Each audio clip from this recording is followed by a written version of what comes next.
The blood on her hands wasn't hers, but it might as well have been for the way it marked her as surely as any brand. Lily Franklin stumbled through the dusty streets of Jamestown, California, in the autumn of 1878, her bare feet leaving prints in the dirt as she searched for somewhere, anywhere, to hide from what she had done, and what would surely come looking for her. She had killed a man. Not murdered, not really, but the law wouldn't see it that way. The overseer at the mining camp where she had been forced to work since she was 14 had finally pushed too far, and when his hands had closed around her throat for the last time, something inside her had snapped. The rock had been heavy in her hand. The sound it made against his skull still echoed in her ears. Now she was 19, alone, and running with nothing but the ragged dress on her back and fear driving her forward. She had never owned anything in her life, never slept in a real bed, never known anything but the hard ground of mining camps and the backs of wagons. Her mother had died giving birth to her in a covered wagon somewhere between Missouri and California, and her father had drunk himself to death before she turned 10. After that, she had been passed around like unwanted cargo, working wherever someone would feed her. The sun was setting over Jamestown, painting the wooden buildings in shades of amber and gold. The town was busier than the isolated mining camp she had fled from, with people moving along the boardwalks and horses tied to hitching posts. Lily pressed herself against the side of a building, trying to catch her breath and figure out what to do next. She had walked for 2 days straight, sleeping only when exhaustion forced her to collapse behind rocks or in shallow ravines, her stomach cramped with hunger. She couldn't remember when she had last eaten something substantial. A piece of hardtack, maybe, stolen from the camp kitchen 3 days ago. The smell of cooking meat drifted from a nearby restaurant, and her mouth watered so intensely it hurt. "You lost, miss." The voice made her jump, and she spun to find herself looking up at a man who stood easily 6 feet tall, with broad shoulders and sun-weathered skin that spoke of long days working outdoors. He wore a dusty brown hat, a blue shirt with the sleeves rolled to his elbows, and worn denim pants tucked into scuffed boots. But it was his eyes that caught her attention, a clear gray that held none of the cruelty she had learned to expect from men. "I'm fine," she said automatically, the lie practiced and smooth despite her trembling voice. He looked at her for a long moment, taking in her bare feet, her torn dress, and the way she swayed with exhaustion. His expression didn't change to judgment or disgust, just a quiet concern that made something in her chest tighten. "When's the last time you ate?" Lily opened her mouth to lie again, but her knees chose that moment to buckle. He caught her before she hit the ground, his hands gentle despite their obvious strength. The world swam in and out of focus. "Steady now," he said, his voice low and calm. "I've got you." She wanted to pull away to run, but her body had reached its limit. When he lifted her into his arms like she weighed nothing at all, she was too weak to protest. She was only dimly aware of him carrying her down the street, speaking to someone about a doctor, and then she was being set down on something soft. That sensation jolted her back to alertness. Soft. She had never felt anything so soft. Her eyes flew open, and she found herself lying on a bed with an actual mattress and clean white sheets. The room was small but tidy, with wooden walls, a window with real glass, a washstand with a ceramic basin, and a chair in the corner. A kerosene lamp on a small table cast warm light across everything. The man was crouched beside the bed, studying her with those calm gray eyes. "Name's Blake Forrester," he said. "I own a small ranch about 2 miles outside town.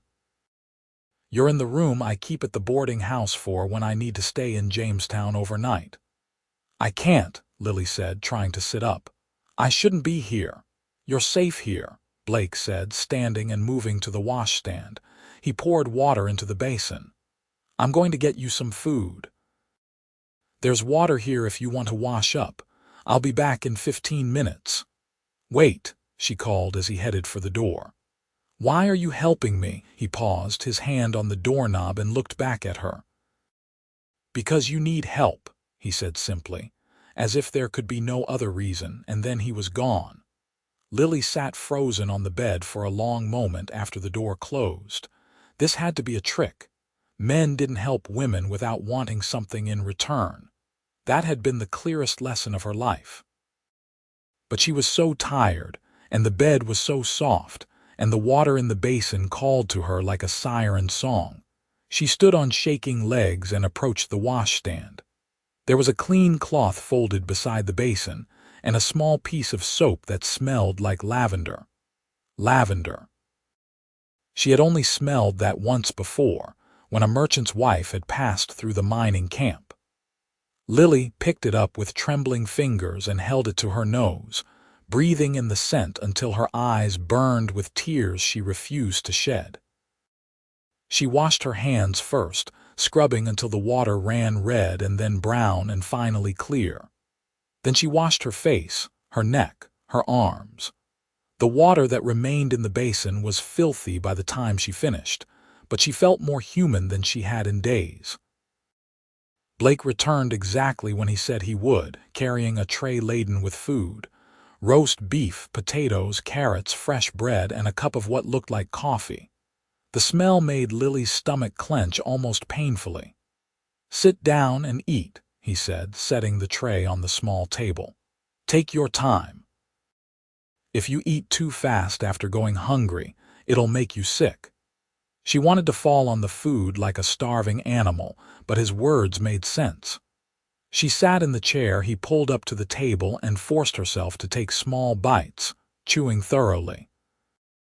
The beef was tender and flavorful, the potatoes creamy, the bread still warm. She had never tasted anything so good. Blake sat on the edge of the bed, giving her space, his hat now resting on his knee. He didn't ask questions, didn't demand explanations. He just waited, patient as stone. After she had eaten half the food and her stomach was starting to feel uncomfortably full after so long empty, Lily set down her fork and looked at him. "What do you want from me?" "Nothing," Blake said. "Nobody helps for nothing." "I do," she laughed, a bitter sound. "You don't know anything about me. I could be a thief, a killer." Something flickered in his eyes, but his expression remained calm. "Are you?" The question hung in the air between them. Lily thought about lying, but she was so tired of lies, of running, of being afraid. "I killed a man," she said, her voice barely above a whisper. "At a mining camp 2 days north of here. He was hurting me and I hit him with a rock and he didn't get back up." Blake was quiet for a long moment. "Was it self-defense?" "Yes." "Then you're not a killer, you're a survivor." The words hit her like a physical blow. A survivor. She had never thought of herself that way before. She had always been just the girl nobody wanted, the burden, the thing that men used when they wanted and ignored when they didn't. "The law won't see it that way," she said. "Maybe. Maybe not." Blake stood and moved to the window, looking out at the darkening street. "Jamestown's sheriff is a fair man, better than most. If you wanted to tell him what happened, he'd listen. And if he doesn't believe me, then we'll figure something else out." The word made her chest tight again. "Why would you help me? You don't even know me." Blake turned from the window to face her. "My mother was like you once," he said quietly. "Alone and desperate. A man helped her when he didn't have to, gave her a job on his ranch, treated her with respect. She always told me that kindness was the only thing that separated humans from animals, and that when you had the chance to be kind, you took it. No questions asked." Lily stared at him, searching for the lie, the angle, the trap, but all she saw was sincerity in those gray eyes. "I can't pay you back," she said. "I'm not asking you to. I have nowhere to go. My ranch could use help. I've got a woman named Rosa who cooks and keeps house. She's getting on in years and could use an extra pair of hands. If you wanted work, it's there." It was too much, too good. Things like this didn't happen to people like her. "I need to think," Lily said. Blake nodded. "You can have the room tonight. Get some rest. We'll talk more in the morning." "Where will you sleep?" He glanced at the floor and then back at her. "I'll be comfortable enough. This is your room." "I can't take your bed." "You're taking it," Blake said firmly, "and there won't be any more argument about it." Before she could protest further, he moved to the corner and pulled a blanket from a chest she hadn't noticed. He spread it on the floor near the door, then grabbed a pillow from the bed. "Wait," Lily said, standing. "That's not right. You're helping me and I'm taking your bed while you sleep on the floor. That makes no sense." "Makes perfect sense to me." Blake settled onto the floor with his back against the wall, the blanket over his legs and the pillow behind his head. "You've been sleeping on the ground for who knows how long. One more night on the floor won't hurt me any." Lily stood by the table, torn between gratitude and guilt. "I've never slept in a real bed before," she admitted softly. "Not once in my whole life." Blake's expression softened. "Then tonight's a good night to start." She looked at the bed with its clean white sheets and soft mattress, then back at Blake on the hard floor. Everything in her life had taught her to be suspicious, to expect the worst, to guard herself.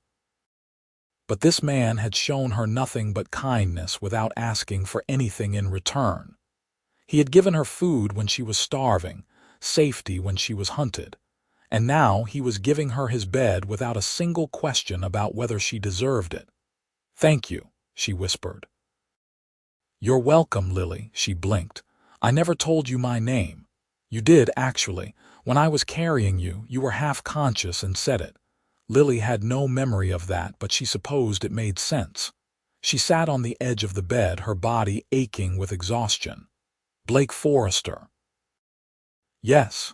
If I'm still here in the morning, if I don't run during the night, will you really take me to your ranch?" "I will." "Why do you trust me?" He smiled, a small expression that transformed his serious face. "Because you asked me why I was helping instead of just taking what you could get." Someone truly bad wouldn't question kindness. They'd just exploit it. Lily didn't know what to say to that, so she said nothing. She lay back on the bed, still fully clothed, and pulled the clean sheet up to her chin. The mattress seemed to embrace her, soft and yielding in a way she had never imagined possible. Through the window, she could hear the sounds of Jamestown settling in for the night. Voices, footsteps, the distant sound of a piano from a saloon. She watched Blake from across the room. He had tipped his hat over his eyes and appeared to be settling in for sleep, though she doubted he would actually sleep much on the hard floor.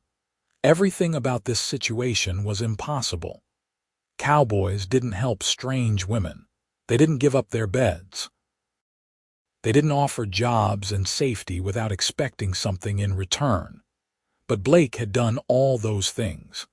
Lily closed her eyes and, for the first time in longer than she could remember, let herself relax. If this was a trap, if something terrible was going to happen, it would happen whether she slept or not. And she was so tired. The last thought she had before sleep claimed her was that the bed smelled like soap and sunshine, and that maybe, just maybe, not everyone in the world was cruel. She woke to sunlight streaming through the window and the smell of coffee. For a moment, she didn't know where she was, and panic surged through her. Then memory returned, and she sat up to find Blake setting a tray on the table. He looked tired, with shadows under his eyes and guilt twisted in Lily's stomach. "Morning," he said. "Brought you some breakfast. We can head out to the ranch after you eat if you still want to come. You didn't sleep, did you?" "Slept enough." "Blake." He looked at her, and she saw something in his eyes she couldn't quite name. Not pity, not desire, just a deep well of understanding. "I'm used to hard ground," he said. "Years of cattle drives and sleeping under stars. The floor here is luxury compared to some places I've rested." Lily swung her legs out of bed and stood. "If I come to your ranch, I work for my keep. I'm not a charity case. Never thought you were. And if at any point I want to leave, you let me go. Wouldn't dream of stopping you." She studied him for a long moment, this man who had appeared in her life like something from a dream. He was handsome in a rough way, with strong features and calloused hands that spoke of hard work.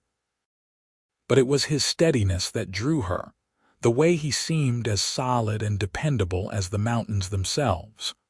"All right," she said. "I'll come to your ranch." The smile he gave her was worth more than all the gold in California. They left Jamestown an hour later, after Lily had eaten and Blake had purchased her a pair of sturdy boots from the general store. She had protested, but he had simply said that she couldn't work on a ranch in bare feet, and that was the end of it. He also bought her a split riding skirt and a simple blouse, telling the shopkeeper to add it to his account. Blake's horse was a handsome bay gelding named Copper, and he rode with Lily sitting behind him, her arms wrapped around his waist. She had never been this close to a man by choice before, and the novelty of it was strange. His back was solid against her cheek, and he smelled of leather and horse and something else, something clean and distinctly him. The ride to the ranch took about an hour, following a winding road that led into the foothills. The landscape was beautiful in the way of California in autumn, with golden grasses and dark green oak trees scattered across rolling hills. In the distance, the Sierra Nevada mountains rose against a brilliant blue sky. "It's beautiful," Lily said, speaking loud enough to be heard over the sound of hoofbeats. "It is," Blake agreed. "One of the reasons I settled here, that and the land's good for cattle." The ranch appeared around a bend in the road, and Lily felt her breath catch. It wasn't large or fancy, but it was clearly well maintained. A two-story wooden house with a wide porch sat at the center, surrounded by several outbuildings including a barn, a stable, and what looked like a bunkhouse. Fences enclosed several paddocks where cattle grazed lazily in the morning sun. "It's not much," Blake said as they rode into the yard, "but it's home." To Lily, it looked like paradise. A woman emerged from the house as they dismounted. She was perhaps 60, with silver hair pulled back in a bun and a weathered face that spoke of a hard life weathered with grace. Her dark eyes were sharp as she looked Lily up and down. "Blake Forrester, who is this?" "Rosa, this is Lily Franklin." "Lily, this is Rosa Martinez." "She's been keeping this place running since before I bought it." Rosa's expression softened slightly. "Another stray, a new worker if she's willing." Rosa looked at Lily more carefully, and Lily felt like those dark eyes could see straight through to her bones. "Can you cook?" "Some," Lily said. "Mostly camp food. Can you clean?" "Yes, madam." "Can you work without complaining?" "Yes, madam." Rosa turned to Blake. "She's half-starved and looks like she's been through hell. You bring me another broken bird to mend, Rosa," Blake said, a warning in his voice. But Lily stepped forward. "I'm not broken," she said firmly. "I'm here to work and I'll earn my keep. I don't need mending, I need a chance." Something like respect flickered across Rosa's face. "You've got spine. Good, you'll need it on a ranch." She gestured toward the house. "Come on, then. Let me show you where you'll be staying." The house was even nicer inside than out, with polished wooden floors and simple but sturdy furniture. Rosa led Lily upstairs to a small room with a single bed, a dresser, and a window overlooking the front yard. "It's not fancy," Rosa said, "but it's clean and the roof doesn't leak." Lily stared at the bed, the dresser, the window, her own room. "It's perfect," she whispered. Rosa's expression softened completely. "Blake told me you've had it rough. You don't have to tell me your story if you don't want to. But you should know that he's a good man, one of the best I've known. He won't hurt you and he won't let anyone else hurt you either." I'm beginning to understand that. Good. Rosa moved toward the door. Get settled. Lunch is in 2 hours. After that, we'll figure out what jobs suit you best.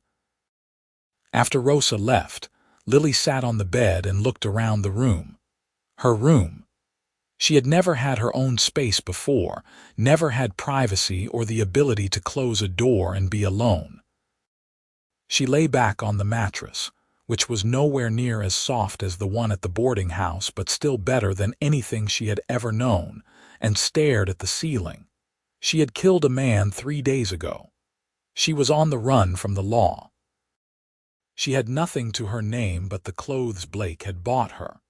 And yet, lying in this small room in this ranch house in the California foothills, she felt something she had never experienced before. Hope. The first weeks at the ranch passed in a blur of work and learning. Lily threw herself into every task with determination, helping Rosa with cooking and cleaning, learning to feed the chickens and collect eggs, mending clothes and sheets, and gradually taking on more responsibilities. Rosa was a patient teacher, showing her how to bake bread, how to preserve vegetables, how to make soap from lye and animal fat. Blake was often out working the ranch, riding the fences, tending the cattle, breaking horses. But he came in for meals, and Lily found herself looking forward to those times. He would sit at the big kitchen table with Rosa and Lily, eating and talking about the day's work, asking their opinions on things, treating them like equals rather than servants. Lily learned that Blake was 26 and had bought the ranch 3 years ago with money he had saved from years of working cattle drives. He had no family left, his mother having died 5 years earlier and his father long before that. The ranch was his dream, his purpose, the thing he had worked toward his entire adult life. She also learned that he was kind not just to her, but to everyone. He paid Rosa generously and treated her with respect. He was fair with the ranch hands he hired for seasonal work. He helped neighbors when they needed it and never asked for anything in return. "You're staring," Rosa said one evening as they washed dishes and Blake sat on the porch fixing a broken bridle. Lily jerked her attention back to the soapy water. "I wasn't. You were. And who could blame you? He's a good-looking man and he saved you." "It's not like that," Rosa laughed, a rich, warm sound. "It's always like that. Trust me, girl. I've been around long enough to recognize when two people are circling each other." "We're not circling anything. He's my employer." "He gave you his bed the first night he met you and slept on the floor without a single question," Rosa said. "That's not something an employer does. That's something a man does when he cares." Lily's hands stilled in the water. She thought about that night, about waking up in the soft bed and seeing Blake still on the floor, tired but uncomplaining. "He's just kind," she said. "He is. But he looks at you differently than he looks at others." "I've known Blake for 3 years, and I've never seen him bring a woman to the ranch before. He was helping me." "Yes, and he keeps helping you, keeps finding reasons to be near you, keeps watching you when he thinks you're not looking." Lily didn't know what to say to that. She had noticed Blake's attention, the way his eyes followed her sometimes, but she had assumed it was just him making sure she was settling in all right. The idea that it might be something more made her heart beat faster. "I don't know how to do this," she admitted quietly. "Do what?" "Any of it. Normal life. A real job, a home, and certainly not whatever you're suggesting with Blake." Rosa dried her hands on a towel and put an arm around Lily's shoulders. "Nobody knows how to do anything until they do it. You're learning and you're doing fine. As for Blake, just be yourself. That's all anyone can do." That night, Lily couldn't sleep. She lay in her bed, listening to the sounds of the ranch at night, the crickets and distant coyotes and the wind in the oak trees. She thought about Blake, about the way his hands moved when he worked, the sound of his laugh, the steady calm of his presence. She thought about the fact that in 5 weeks at the ranch, he had never once made her uncomfortable, never touched her without permission, never looked at her with the hunger she had learned to fear in men's eyes. He was patient and respectful and kind, and she was starting to realize that what she felt when she looked at him was more than just gratitude. She was falling in love with him. The realization terrified her. 2 days later, the fear came back in a different form. Blake rode in from town with supplies and a grim expression. He found Lily in the chicken coop collecting eggs and asked her to come into the house. Rosa was already in the kitchen, her face serious. Blake gestured for Lily to sit at the table. "There's a marshal in town," he said without preamble, "asking questions about a woman who ran from a mining camp up north. Says she killed an overseer." Lily's blood turned to ice. "They found me." "Not yet. The description he's giving around doesn't match you very well. He seems to think he's looking for someone older, with dark hair." "That's because I had dark hair," Lily said. "At the camp. Rosa helped me wash it properly after I'd been here a week, and it turned out to be blonde under all the dirt." Blake nodded slowly. "That's what I figured. It buys us some time, but not much. Eventually he'll expand his search." "I should go," Lily said, standing. "I should leave before I bring trouble to you." "Sit down," Blake said firmly. "You're not going anywhere. But if they find me here, they'll arrest you for harboring a fugitive. Let them try." "Blake, be reasonable." He leaned forward, his gray eyes intense. "You told me it was self-defense. Were you lying?" "No, but—" "Then we go talk to the sheriff. We tell him what happened. We let the law work the way it's supposed to. And if it doesn't, if they arrest me anyway, then I'll get you a lawyer. A good one. We'll fight this properly." Lily shook her head, fear making her heart race. "You don't understand. People like me don't win against the law. I'm nobody. I have nothing. No family, no money, no proof of what happened. It'll be my word against a dead man's reputation." "You have me," Blake said quietly, "and that's not nothing." The words hung in the air between them. Rosa made a small sound and excused herself from the kitchen, leaving them alone. Lily stared at Blake, her eyes burning. "Why?" she asked, her voice breaking. "Why would you risk everything for me?" Blake reached across the table and took her hand, his touch warm and solid and real. "Because somewhere along the past 5 weeks, you stopped being just someone I was helping. You became someone I care about, someone important, and I don't abandon people I care about." Lily's breath caught. "Blake, I know you're scared. I know you've got no reason to trust the law or men or probably anything in this world, but I'm asking you to trust me. Let me stand with you. Let me help you fight this the right way." She looked down at their joined hands, his so much larger than hers, calloused from work but gentle in their touch. She thought about running, about disappearing into the night like she had done from the mining camp, but she was tired of running. And more than that, she didn't want to leave. She didn't want to leave Rosa, who had taught her how to make bread and told her stories about her own hard life. She didn't want to leave the ranch with its golden hills and peaceful mornings. And she didn't want to leave Blake, who had shown her that kindness could exist without cruelty lurking behind it. "All right," she whispered. "I'll trust you." The relief that washed over Blake's face was profound. He squeezed her hand gently. "We'll go to town tomorrow. We'll talk to Sheriff Morrison. We'll tell him the truth and we'll let him do his job. And no matter what happens, you won't face it alone." That night, Blake found Lily sitting on the porch steps, staring up at the stars. He settled beside her, close enough that their shoulders almost touched. "Couldn't sleep?" he asked. "Too scared?" "That's fair." They sat in silence for a moment, the night air cool and clear around them. Lily could hear Copper moving in the stable, the soft sound of his breathing and the occasional stomp of hooves.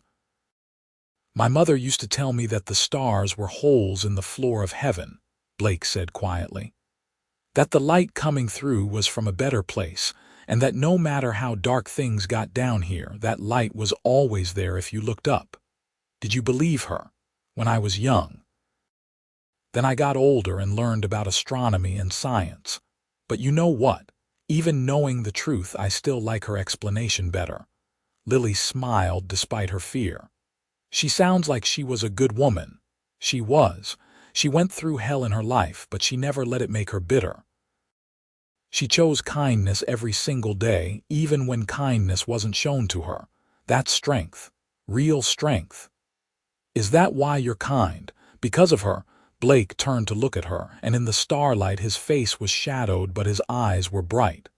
I'm kind because I choose to be. Same as my mother. But the reason I'm helping you specifically, Lily, isn't just about kindness. What is it about? He reached up and tucked a strand of blonde hair behind her ear, the gesture so tender it made her chest ache. It's about you. The way you looked when I first saw you, lost and afraid but still standing. The way you've worked these past weeks, throwing yourself into every task like your life depended on it. The way you laugh at Rosa's jokes, and the way you gentle the horses, and the way you stand on this porch every evening watching the sunset like it's the most beautiful thing you've ever seen. Blake, Lily whispered, not sure what she was asking for. I'm falling in love with you, he said simply. Maybe already fell. I don't know exactly when it happened, but I look at you and I see someone brave and strong and good, and I want to spend every day showing you that you deserve all the things you've never had. Safety, comfort, happiness, love. Tears spilled down Lily's cheeks. I don't know how to be loved. Then we'll figure it out together. He cupped her face in his hands, his thumbs brushing away her tears. Tomorrow we face the law, but tonight, right now, I just want you to know that whatever happens, you matter to me. You matter so much. Lily surged forward and kissed him, her hands fisting in his shirt as she poured every feeling she couldn't name into the press of her lips against his. Blake made a surprised sound, and then he was kissing her back, gentle but sure, his arms coming around her to pull her close. When they finally broke apart, both breathing hard, Lily rested her forehead against his. I'm scared, she admitted. I know, but I'm glad I'm here with you. So am I. They sat together on the porch steps until the night grew cold and Rosa called from the doorway that they should come inside before they caught their deaths. Blake walked Lily upstairs to her room and kissed her gently one more time before heading to his own room down the hall. Lily lay in her bed, her fingers pressed to her lips, and marveled at the fact that she had been kissed for the first time in her life, and it had been nothing like the brutal attacks she had endured before. Blake's kiss had been a question, an offer, a promise. And she had answered yes with her whole heart. The next morning dawned clear and bright. Lily dressed in her nicest clothes, the split riding skirt and blouse Blake had bought her, and braided her blonde hair. Rosa made a big breakfast, but Lily could barely eat, her stomach twisted with nerves. Blake was steady as always, his presence a rock she could anchor herself to. They rode into Jamestown together, Lily once again sitting behind him on Copper, her arms around his waist. Sheriff Morrison's office was a small building near the center of town. Blake tied Copper to the hitching post outside and helped Lily dismount. He took her hand, threading his fingers through hers, and walked with her to the door. The sheriff was a man in his 50s with gray hair and a weathered face. He looked up as they entered, his expression neutral but not unkind. "Blake," he said, "what can I do for you?" "Need to talk to you, Tom. This is Lily Franklin. She's the woman the marshal is looking for." Sheriff Morrison's eyebrows rose and he gestured for them to sit. "That's so." Lily sat in the chair across from his desk, Blake standing behind her with his hand on her shoulder. She told the story from the beginning, her voice shaking but clear. She told about her childhood, about being passed from camp to camp, about the overseer who had abused her for years. She told about the night he had tried to strangle her, and how she had grabbed the rock in desperation, and how he had fallen and never gotten back up. "I didn't mean to kill him," she finished, tears streaming down her face. "I just wanted him to stop. I just wanted it to be over." Sheriff Morrison had listened without interruption, his expression unreadable. Now he sat back in his chair and studied her. "That's quite a story." "It's the truth," Blake said firmly. "I believe it probably is." The sheriff sighed and ran a hand through his gray hair. "Problem is, Miss Franklin, there are witnesses at the camp who say differently. They say you and the overseer had a lover's quarrel and you killed him in a jealous rage." "That's a lie," Lily cried. "He was never my lover. He was my rapist." "I believe you," Sheriff Morrison said gently. "But it's not me you need to convince. It's a judge and jury. So you're arresting me. I have to, but I'll make sure the marshal knows the circumstances, and I'll do what I can to make sure you get a fair trial." Blake's hand tightened on Lily's shoulder. She was acting in self-defense. "Any decent jury will see that. Maybe. But juries can be unpredictable, especially when it comes to women who kill men." Sheriff Morrison stood and pulled a ring of keys from his desk. "I'm sorry, Miss Franklin, I truly am, but I have a job to do." Lily stood on shaking legs. Blake immediately moved to her side, his arm around her waist to steady her. "How long?" he asked the sheriff. "Marshal will want to take her back to the county where it happened for trial. Probably a few days. I'm not leaving her." Sheriff Morrison looked between them and nodded slowly. "Figured as much. You can visit during the day, but she'll have to stay in a cell at night." The cell was small and clean, with a cot and a blanket and a small barred window that let in sunlight. Sheriff Morrison locked the door with an apologetic expression and left them alone. "I'm sorry," Lily said, turning to Blake. "I should have run. Now you're caught up in this mess." Blake reached through the bars and took her hands. "Don't apologize. You did the right thing, and I meant what I said. I'm not leaving you, but the ranch. Rosa can handle things for a few days. And I've got hands who can help if needed. You're more important." Lily pressed her face against the bars as close to him as she could get. "I'm scared, Blake. I know, but we're going to get through this together." He stayed with her all day, sitting in a chair the sheriff brought in and talking to her about everything and nothing. He told her stories about his childhood, about his mother and the ranch she had worked on, about learning to ride and rope and work cattle. Lily told him about the few good memories she had, about a woman at one camp who had taught her to read from an old Bible, about seeing the ocean once when she was 12. As the sun began to set, and Sheriff Morrison came to tell Blake it was time to go, Lily felt panic rise in her chest. "I'll be back first thing in the morning," Blake promised, reaching through the bars one last time to cup her face. "You're not alone in this, Lily. Remember that." After he left, Lily lay on the cot and stared at the ceiling. The cell was the first place she had been truly trapped since arriving at Blake's ranch, and the walls seemed to press in on her. But she forced herself to breathe, to remember Blake's words, to hold onto the hope that somehow this would work out. The next 3 days passed in a strange haze. Blake came every morning and stayed until evening. He brought her food from the restaurant, books to read, and his steady presence. Sheriff Morrison was kind, treating her with respect and making sure she was comfortable. On the 4th day, the marshal arrived to take her north for trial. He was a hard-faced man named Garrett who looked at Lily with obvious suspicion. Blake met with him privately, and whatever he said must have made an impression because the marshal's expression softened slightly when he came to collect her. "I'll be right behind you," Blake told Lily as the marshal put her in handcuffs. "Every step of the way." The journey north took 2 days by wagon. Blake followed on Copper, staying close. They stopped at a town called Angel's Camp for the night, and Blake managed to convince the marshal to let him pay for Lily to have a room at a hotel rather than sleeping in a jail cell. The marshal agreed, but insisted on guarding her door.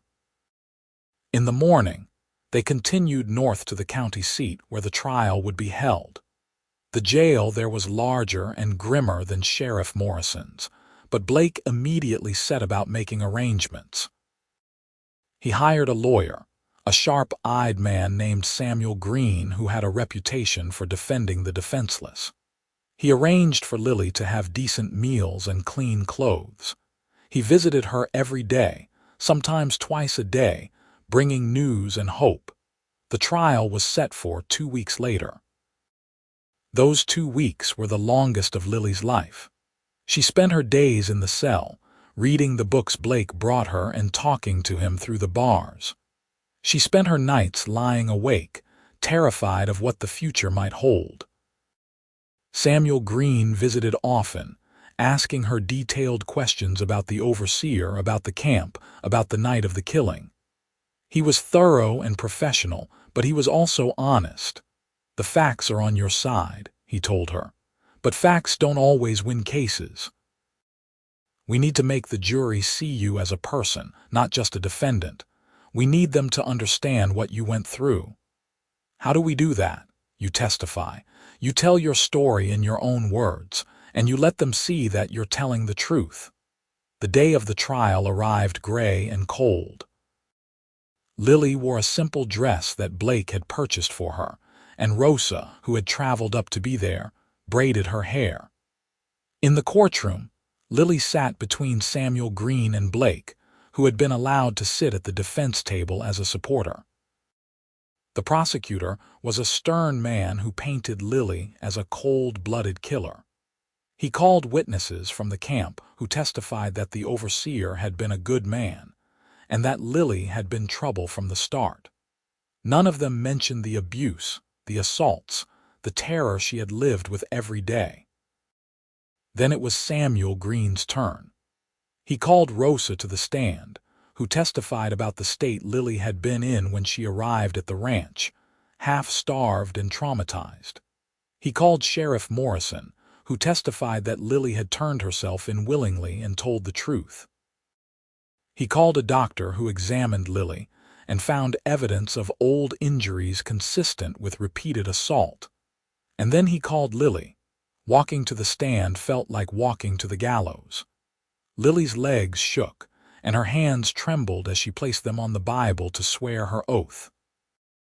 But when she looked out at the courtroom, she found Blake's gray eyes, steady and sure, and she drew strength from them. Samuel Green asked her to tell her story, and she did. She told about her childhood, about her mother dying and her father drinking himself to death. She told about being passed from camp to camp, used and discarded.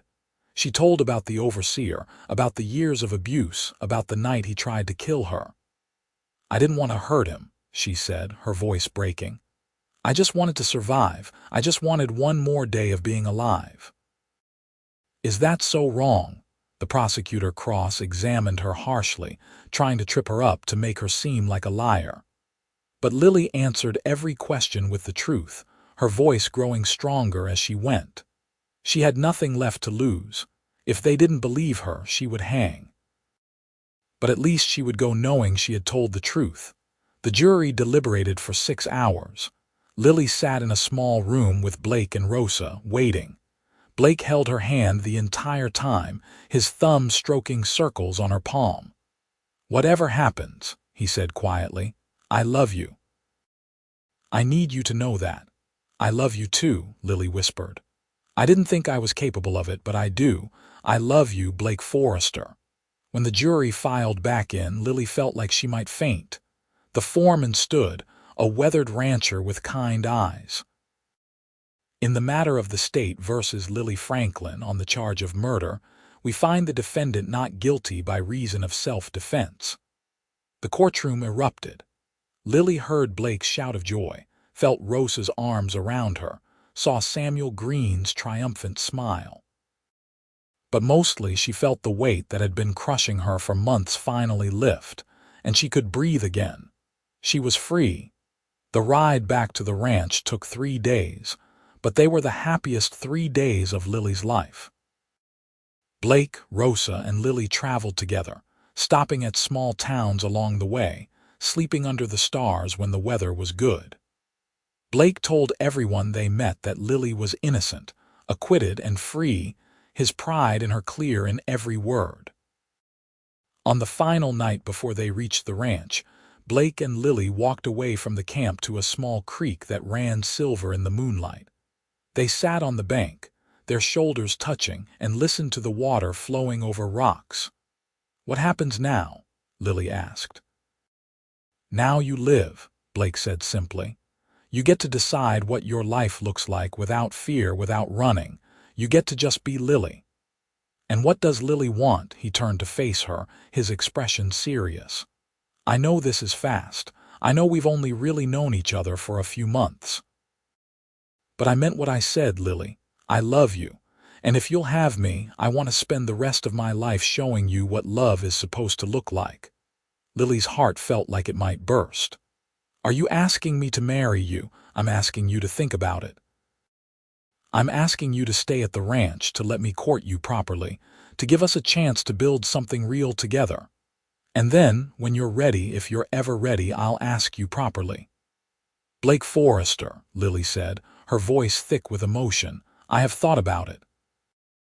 I've thought about little else since that first night when you gave me your bed and slept on the floor without a single question. You showed me kindness when I had no reason to expect it. You stood by me when I was accused of murder. You made me believe that I was worth something. So yes, I'll stay. Yes, I'll let you court me. And yes, when you ask me properly, my answer will be yes." The kiss they shared by the creek was different from their first kiss. It was deeper, more certain, full of promise and hope, and the future spreading out before them like the golden hills of California. They returned to the ranch the next day to find it exactly as they had left it, peaceful and whole. Rosa immediately set about making a celebratory dinner, shooing them out of the kitchen. Blake took Lily's hand and led her to the porch, where they sat on the steps just like that night weeks ago. "Welcome home," he said. "Home," Lily repeated, testing the word. She had never had a home before, never had a place that was truly hers. But looking at the ranch, at Blake beside her, at Rosa moving in the kitchen beyond, she realized this was it. This was home. The months that followed were the happiest of Lily's life. Blake courted her with patient determination, taking her on rides through the hills, bringing her wildflowers, teaching her to dance in the barn when rain kept them inside. They talked for hours about everything and nothing, learning each other's dreams and fears and hopes. Rosa watched them with fond amusement, often shooing them out of the house so they could have privacy. She told Lily stories about Blake's mother, about how she had raised him to be a good man despite all the hardships she had faced. Lily felt a connection to that woman she had never met, a kinship forged through shared suffering and the determination to survive. 6 months after the trial, on a spring evening with wildflowers blooming across the hills, Blake proposed properly. He took Lily to a high point on the ranch where they could see for miles in every direction, the setting sun painting everything in gold and crimson. He got down on one knee and pulled out a simple gold ring that had been his mother's. "Lily Franklin," he said, his voice steady despite the emotion in his eyes, "you are the strongest, bravest, most beautiful person I have ever known. You survived things that would have broken anyone else, and you came through it with your kindness and hope intact. I want to spend every day of my life being worthy of you. Will you marry me?" "Yes," Lily said, tears streaming down her face. "Yes, yes, yes." He slipped the ring on her finger and stood, lifting her and spinning her around as she laughed. When he set her down, he kissed her with a passion that made her knees weak, and she kissed him back with everything she had. They were married a month later in Jamestown's small church. Rosa stood up as Lily's witness, and Sheriff Morrison stood up for Blake. It was a simple ceremony, but it was perfect. When the minister pronounced them husband and wife, Blake kissed her like it was the first and last time, and the small gathering of friends and neighbors cheered. The wedding night was tender and patient, with Blake showing Lily that physical love could be gentle and good. He took his time, asking permission for every touch, making sure she felt safe and cherished. When she cried after, it wasn't from pain or fear, but from the overwhelming realization that this was what intimacy was supposed to be. "Are you all right?" Blake asked, concerned. "I'm perfect," Lily said, smiling through her tears. "For the first time in my life, everything is perfect." The years that followed were filled with hard work and joy in equal measure. Lily threw herself into helping run the ranch, learning from Blake and proving herself to be a quick study. She learned to ride her own horse, a gentle mare Blake gave her as a wedding gift. She learned to rope and brand cattle, to mend fences, to read the weather and the land.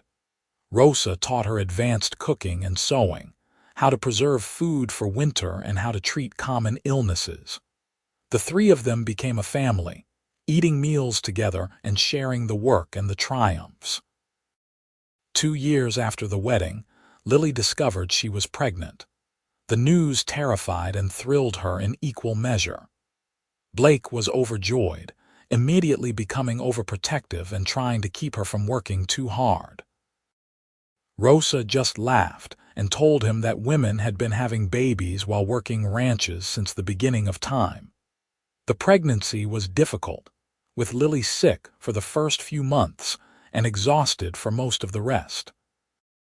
But Blake was patient and attentive, holding her hair when she was ill and rubbing her aching feet at night.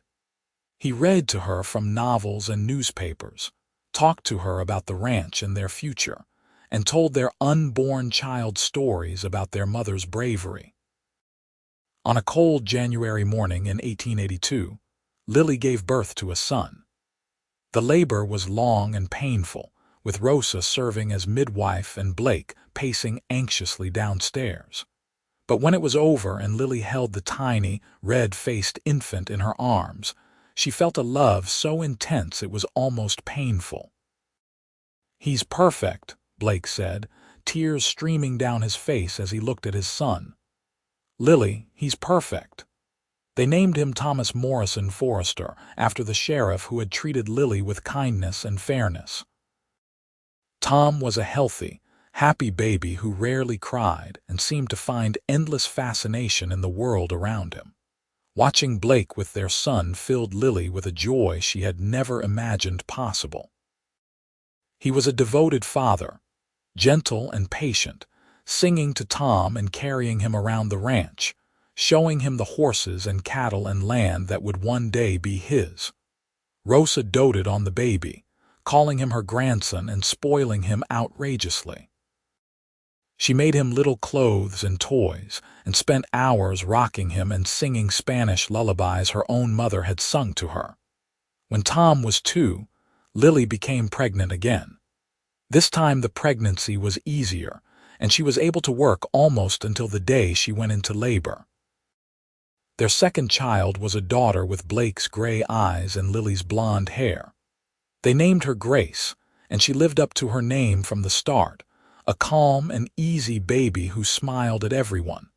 The ranch prospered over the years. Blake's hard work and fair dealings earned him respect in the community, and his cattle were known for their quality.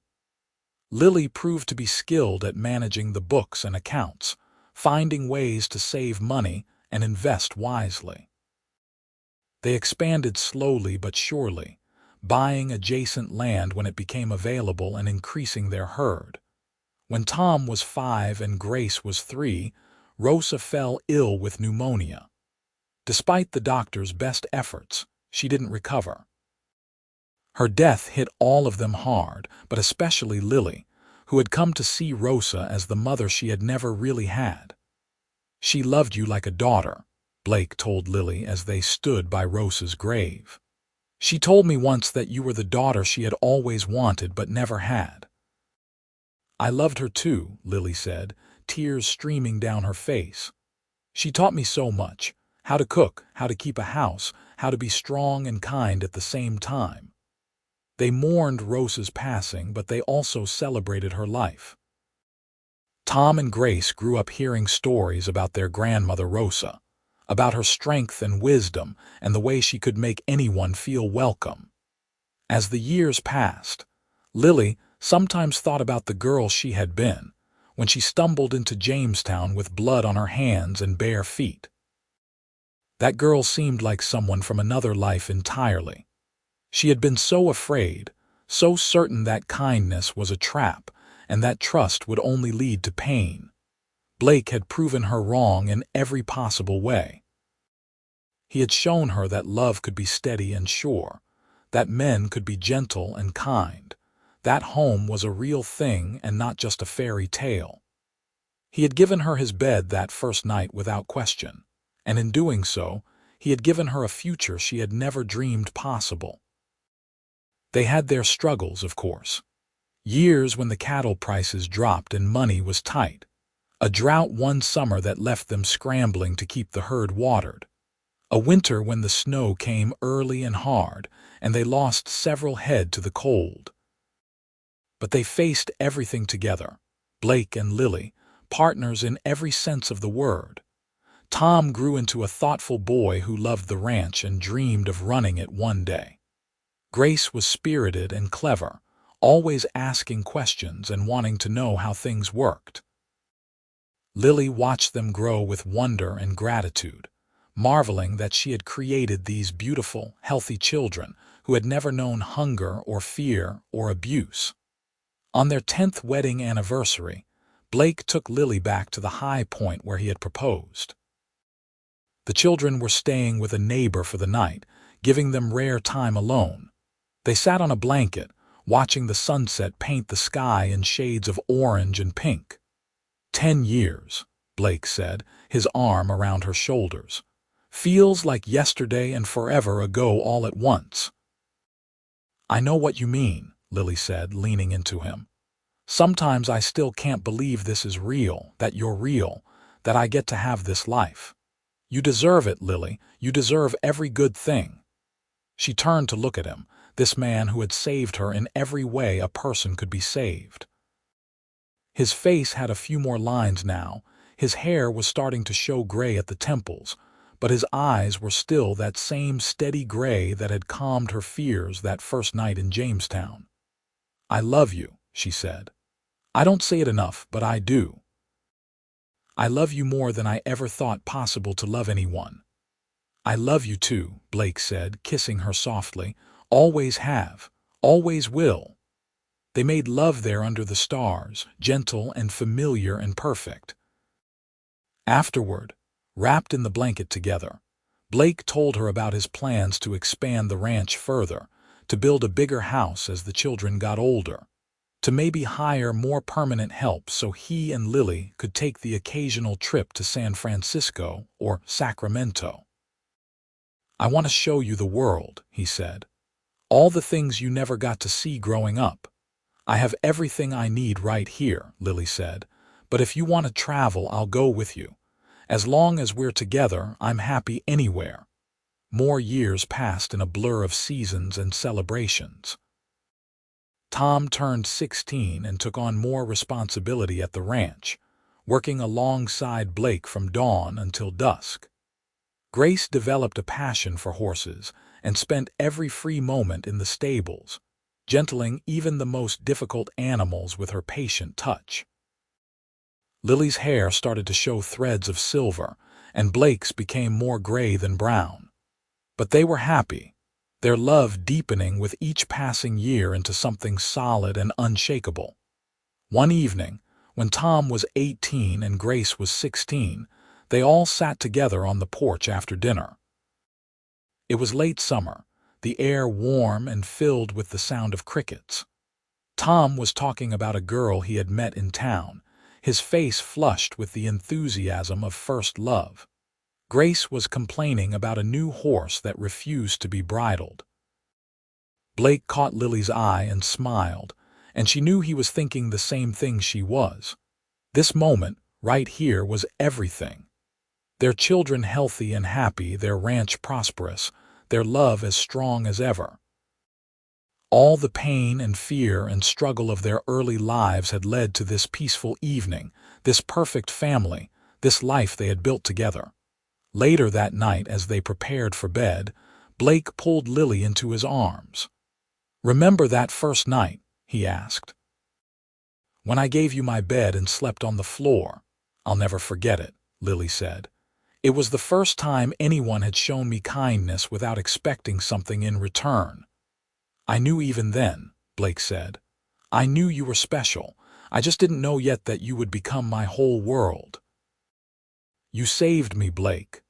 "No," he said firmly, tilting her chin up so she had to meet his eyes. "You saved yourself. You had the courage to run, to fight, to survive. I just gave you a safe place to land. Everything else, all of this, you built it with your own hands and your own strength." Lily kissed him, pouring gratitude and love and a decade's worth of happiness into it. "We built it together," she corrected. "Everything we have, everything we are, we did it together." Years continued to pass. Tom married the girl from town, a sweet young woman named Elizabeth, and they built a house on the ranch to raise their own family. Grace married a neighboring rancher's son, a good man who loved her fierce spirit. Blake and Lily became grandparents, marveling at the tiny lives that carried forward their legacy. On the evening of their 25th wedding anniversary, Blake and Lily once again found themselves on the porch steps, watching the sunset. They were older now, moving a bit slower, but still strong and vital. The ranch had grown large enough to provide comfortable livings for both Tom's family and their own, with enough left over to help Grace and her husband when they needed it. 25 years, Lily said, shaking her head in wonder. "Sometimes it still feels like a dream." "Best dream I ever had," Blake said, taking her hand. His fingers laced through hers with the ease of long practice, their hands fitting together perfectly. "Do you ever wonder what would have happened if you hadn't found me that day in Jamestown?" Lily asked. "No," Blake said firmly. "Because you were meant to find your way to me. I believe that. Everything in both our lives led us to that moment, to that dusty street where you were lost and I was there to find you. I was so scared, I know. And you just took me in, no questions asked, fed me, gave me your bed, protected me. It was the only thing to do." Lily turned to face him fully, taking both his hands in hers. "You showed me what love is supposed to be. Not the words, but the actions. Every day for 25 years, you have chosen to be kind, to be patient, to be good. You gave me the life I never dared to hope for, and I will spend the rest of my days being grateful for it." Blake's eyes grew suspiciously bright. "You gave me just as much, Lily. You gave me purpose and family and a reason to be my best self. You made this ranch a home. You gave me children and grandchildren. You filled my life with love and laughter. I'm the one who should be grateful." "Then let's both be grateful," Lily said, smiling through her own tears. "For each other, for what we've built, for every moment we get to spend together." "Deal," Blake said, and he kissed her there on the porch steps, the same way he had kissed her 1,000 times before, and she kissed him back with all the love in her heart. The sun set over the California hills, painting the sky in brilliant shades of gold and crimson and purple. The ranch lay peaceful around them, the cattle settled for the night, the horses quiet in their stalls, their families safe and happy in their homes. Somewhere in the distance, a coyote called and another answered. Lily leaned against Blake's shoulder, his arms solid and warm around her, and thought about the journey that had brought her here. From the desperate girl with blood on her hands and bare feet in the dirt, to the woman she had become, confident and loved and whole. From never having slept in a real bed, to having a home and a husband and a family that stretched into the future through children and grandchildren. It had all started with one moment of kindness. One man who saw someone in need and helped without asking for anything in return. One cowboy who gave up his bed and took the floor without a single question, because that was simply who he was. Blake Forrester had saved her life that day. But more than that, he had taught her how to live it. And for that gift, for that love, for the 25 years they had shared and all the years still to come, Lily was grateful every single day. As the stars began to appear in the darkening sky, Blake and Lily sat together on their porch, hands entwined, hearts joined, watching the world settle into peaceful night. Their story had begun in desperation and fear, but it had become something beautiful, something lasting, something real. It had become a love story for the ages, built on kindness and trust, and the simple act of giving someone a soft place to rest when they had never known such gentleness before. And it would continue, through their children and their children's children, a legacy of love that would outlast them both. The night grew cool, and eventually they went inside, Blake's hand at the small of Lily's back, guiding her into the warm lamplight of their home. And if anyone had asked Lily in that moment if she had any regrets, any wishes for a different life, she would have laughed and said no. Because this life, this love, this man beside her, was more than she had ever dreamed possible. It was, quite simply, everything.